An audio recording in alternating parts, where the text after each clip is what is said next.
ये वीडियो बहुत ही इंटरेस्टिंग होने वाला है। 10 मिनट आपका लूँगा, आपके ज़िंदगी का तमाम वो गलतियाँ इस वीडियो के अंदर सुधर जाएगी। तो वीडियो लास्ट तक ज़रूर से देखिएगा।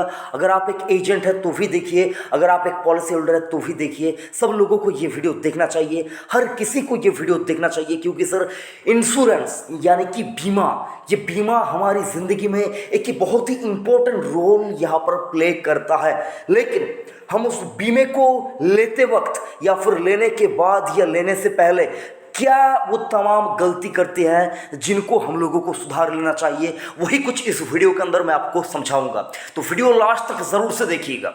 अच्छी तरह से अगर आप देखें, बीमा आपको कभी भी कंप्लीट नहीं होता। आपका जो ह्यूमन लाइफ वैल्यू होता है, उसका जो मेथड है, उस मेथड के साथ आप अपने जो बीमा लिया है उसका सम एश्योर्ड अगर आप मिलाकर देखेंगे, हो सकता है वो कम हो सकता है वो ज़्यादा हो, या फिर हो सकता है वो मतलब कुछ भी नहीं हो उसका। तो क्यों ऐसा होता है, यही कुछ आज इस वीडियो के अंदर मैं आपको समझाऊंगा। लेकिन एक छोटा सा रिक्वेस्ट करना चाहूंगा, अगर आप चैनल पर नए जुड़े हैं, अभी तक चैनल को सब्सक्राइब नहीं किया, तो चैनल को जल्दी से सब्सक्राइब कीजिए, नोटिफिकेशन आइकन को प्रेस कीजिए और जुड़े रहिए नो अबाउट इन्वेस्टमेंट चैनल के साथ। इस चैनल के ऊपर आपको LIC यानी कि insurance, mutual fund, post office और सबसे ज़्यादा इंपॉर्टेंट चीज़ स्टॉक मार्केट से रिलेटेड अपडेट्स मिलते रहते हैं, जिनके ऊपर बेस करके आप डिसीजन लेने में आपको आसानी होगी कि मुझको क्या करना चाहिए। तो दोस्तों, आज इस वीडियो के अंदर हम लोग बात कर रहे हैं LIC पॉलिसी लेते वक्त वो कौन सी गलती हम लोग करते हैं, या फिर वो कौन सी गलती है जिनको हमको सुधारना चाहिए। नंबर 1 या सबसे पहले या सबसे कॉमन जो गलती हम लोग करते हैं, जो गलती करते हैं, हम लोग पैसा तो जमा करते हैं, हम लोग पैसा जमा करते हैं, इन्वेस्ट करते हैं, सेव करते हैं, मतलब पैसे को लेकर हम लोग तरह तरह की चीज़ें करते रहते हैं। तो जब बात आती है पैसा इन्वेस्ट करने की, तब हम लोग क्या करते हैं, तब हम लोग मतलब उल्टी सीधी जगह पर इन्वेस्ट कर देते हैं। मैं आपको बताना चाहूँगा, कुछ लोग इंश्योरेंस को इन्वेस्टमेंट मान लेते हैं, ये गलती हो जाती है। इंश्योरेंस अपनी जगह पर है, इन्वेस्टमेंट अपनी जगह पर है। हाँ, यहाँ पर अगर आप देखिए, एंडोमेंट पॉलिसी जो LIC की आती है सर, उसको मैं खराब इसलिए नहीं कहूंगा क्योंकि सर वो अगर आप देखें एक दायरे के अंदर या फिर कह लीजिए एक रेंज के अंदर जिनकी इनकम है, उस इनकम के तहत वो टर्म इंश्योरेंस नहीं ले पाएंगे या फिर वो नहीं लेना चाहते हैं। क्योंकि अगर आप देखिए टर्म इंश्योरेंस, लोग कहेंगे कि टर्म इंश्योरेंस ले लो, कोई दिक्कत की बात नहीं है, टर्म इंश्योरेंस लीजिए, आपको प्रीमियम कम जाएगा और आपका जो यहाँ पर रिस्क कवर है वो ज़्यादा होगा। उस इंसान का क्या होगा जिसका अगर आप देखिए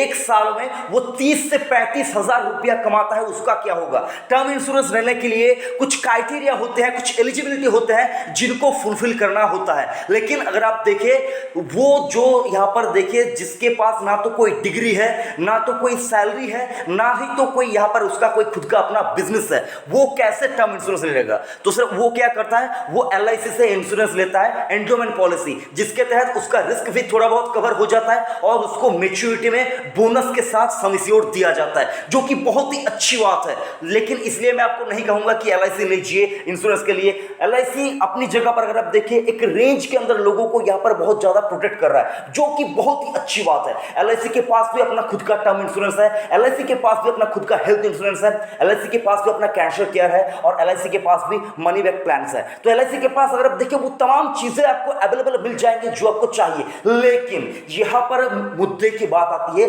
गलती क्या करते हैं। जब आप पॉलिसी लेने जाते हैं तो सबसे पहले आप तो पॉलिसी लेने के बारे में सोचते ही नहीं है। आपको एजेंट आके कहता है कि सर ये पॉलिसी लीजिए, ये पॉलिसी अच्छा है, एक नई पॉलिसी आई है जो आपके लिए बिल्कुल सही है। तो आप सुनते हैं और उसकी बात को उड़ा देते हैं, ठीक है, और बोलते हैं अभी नहीं, अभी मेरे पास पैसा नहीं है, बाद में जब आएगा देखा जाएगा। ये ऐसी बात, मतलब ऐसा कुछ एक्सक्यूज दे के आप वहां से निकल जाते हैं। उसके बाद क्या होता है, दोबारा किसी एक दिन वो एजेंट आपको आकर बोलता है कि सर देखिए आपने तो उस वक्त बोला था अभी मेरे पास पैसा नहीं है, तो क्या सर अभी आप पॉलिसी लेंगे।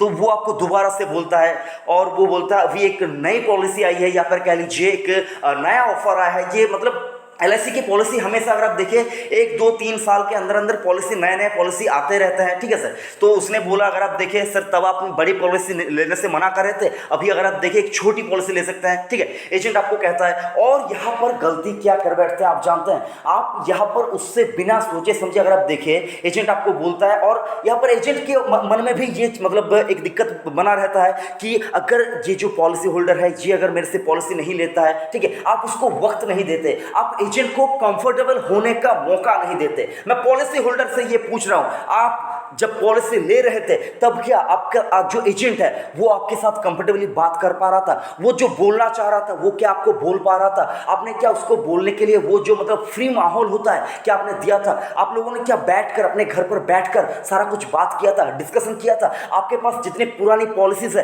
क्या आपने उनको दिखाया था, उस एजेंट को दिखाया था?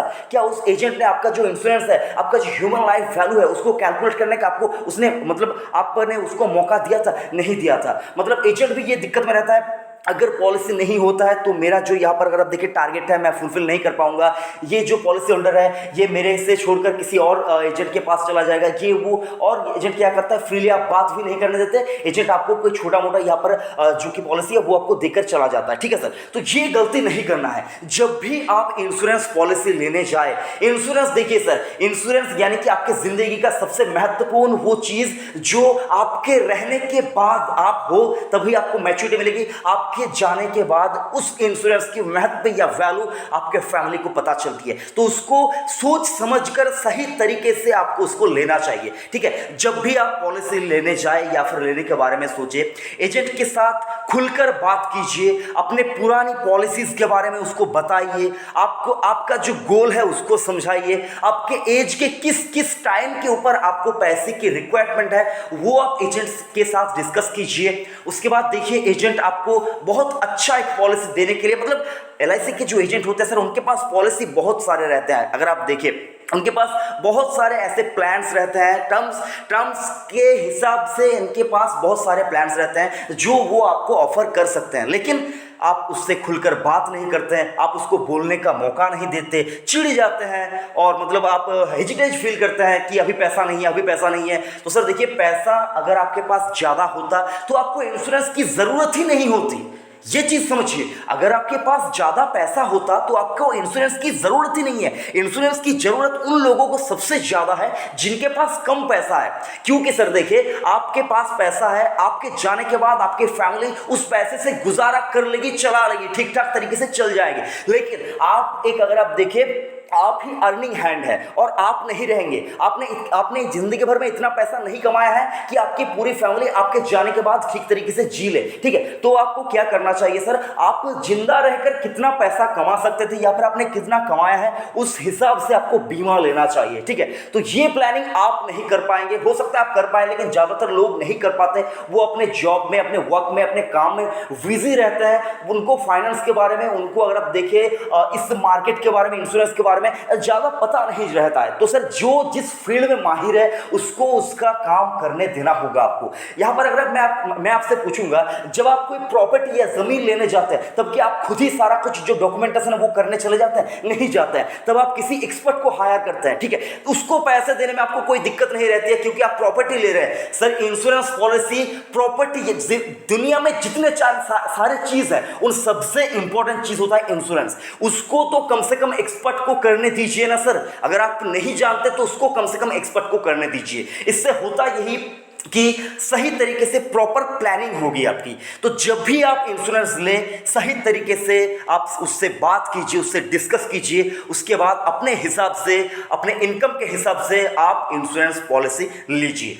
दूसरी जो गलती करते हैं सर, दूसरी गलती, कभी कभी ऐसा होता है कुछ पॉलिसी होल्डर कोई पॉलिसी को 3 साल 5 साल तक चलाते हैं, उसका प्रीमियम पे करते हैं। उसके बाद क्या होता है, वो प्रीमियम देने में उसको दिक्कत आती है और वो क्या करता है, उस पॉलिसी को यहां पर सरेंडर करके दूसरा कोई छोटा सा पॉलिसी कर लेता है। ठीक है, तो ये गलती आपको नहीं करना है सर, ये गलती आपको नहीं करना है। जब आप देखेंगे कि आप कोई पॉलिसी का प्रीमियम आप बेयर नहीं कर पाएंगे, सबसे पहले ही आपको सोच लेना है कि मुझको इतना प्रीमियम का पॉलिसी लेना ही नहीं है जिसको मैं चला नहीं पाऊंगा, आगे चल प्रीमियम का भुगतान मैं नहीं कर पाऊंगा। ऐसी पॉलिसी आपको लेना ही नहीं है। ठीक है, और अगर आपने ले भी लिया, 5 साल चला दिए, तो उसको आपको सरेंडर करने की जरूरत नहीं है, उसको आप रहने दीजिए। आपका जो पेड अप वैल्यू है वो आपको एज ए मैच्योरिटी मिल जाएगी। और अगर कोई कभी क्लेम आता है, डेथ क्लेम होता है, तो सर उसका जो पेड अप वैल्यू है उसके साथ बोनस वगैरह सम एश्योर्ड का यहाँ पर डिवाइड करके आपको दे दिया जाता है। तो उसको सरेंडर करने के बारे में भी मत सोचिए।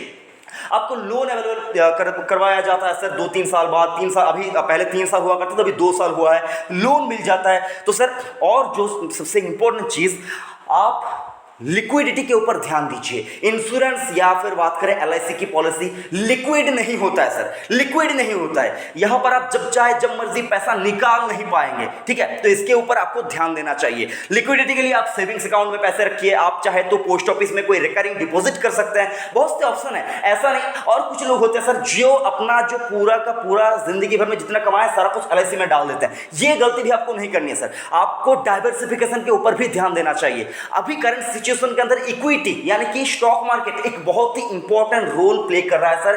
अगर आप देखें मार्केट गिरा बहुत, कोविड जब पहली बार आया था, और अभी अगर आप देखें कोविड का सेकंड वेव चल रहा है, मार्केट अपने ऑल टाइम हाई पे चल रहा है। मैं बात कर रहा हूं 30 मई 2021 की। सेंसेक्स को उठाकर देख लीजिए सर, बहुत सारा ऊपर चला गया है, ठीक है। तो आपको एक म्यूचुअल फंड भी अपने पोर्टफोलियो में रखना चाहिए, जो आपका कंप्लीट पोर्टफोलियो उसके ऊपर म्यूचुअल फंड होना चाहिए, उसके ऊपर आपका जो कि है रिकरिंग डिपॉजिट होना चाहिए, और फिक्स्ड डिपॉजिट। ये बहुत ही इंपॉर्टेंट चीज होता है सर। अगर आप फिक्स्ड डिपॉजिट के ऊपर ध्यान नहीं देंगे, एफडी, वो चाहे आप किसी बॉन्ड फंड में आप चाहे तो एक मुश्त पैसा रख सकते हैं, अगर आप चाहे तो बैंक में एफडी कर सकते हैं, पोस्ट ऑफिस में जो कि है टाइम डिपॉजिट होता है उसको आप कर सकते हैं, लिक्विड जहां पर काउंटर है वहां पर आप पैसा रख सकते हैं। तो इन चीजों के ऊपर ध्यान देना चाहिए, और वो गलती नहीं करनी है सर। पहली वाली जो गलती है, कॉमन गलती सभी करते हैं, उससे बचना है सर। जब भी आप इंश्योरेंस लेने जाए, एजेंट को खुलकर बात करने का मौका दीजिए, और जब उसको मतलब आप सही तरीके से प्रॉपर प्लानिंग के साथ इंश्योरेंस पॉलिसी लीजिए। यही बताने की कोशिश थी इस वीडियो के अंदर। और वीडियो अगर अच्छा लगा तो लाइक जरूर से करना, चैनल को सब्सक्राइब कीजिए और जुड़े रहिए नो अबाउट इन्वेस्टमेंट चैनल के साथ। थैंक यू, जय हिंद।